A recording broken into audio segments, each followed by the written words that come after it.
So this is Remy from Kensu Fitness, and today I actually want to talk about the one-arm push-up and why I'm not that much of a fan of it. So the first reason is I find that it doesn't actually activate the chest that much. It's mostly a shoulder and a tricep movement. And the thing is, in calisthenics, there's already so many movements that focus on the chest, on the shoulders and the triceps. So like the dips, and the handstand push-up and the pike push-ups. And it's really hard to find an exercise that's like the bench press that really focuses on, or the fly that really focuses on the chest. And you want to accomplish that with a push-up, but when you do the one-arm variation, you're kind of losing that.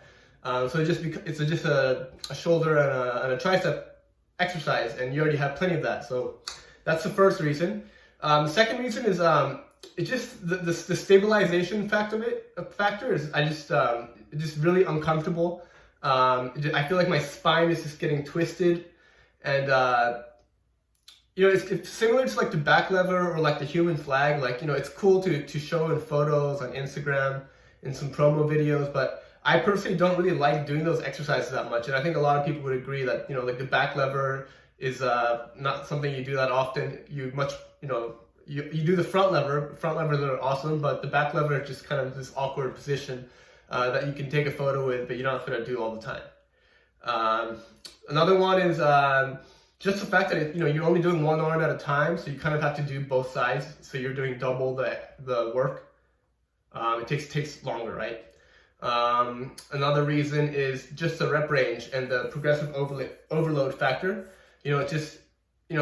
Maybe I can probably do 5 reps of one-arm push-ups, but it's not really enough. I want to be able to do 8 to 12 and do those for sets, and obviously not have to go to failure, right?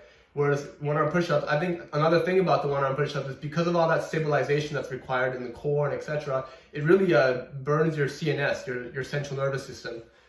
So I think that's pretty much all the things about the one-arm push-up I'm not a big fan of. Obviously, it's okay to incorporate once in a while in the beginning of your workouts, but I wouldn't really make it a big part of my training program. I want to hear what your thoughts are on this topic as well, and whether you really like the one-arm push-up or how often you train it, or if you do train it at all. Thanks.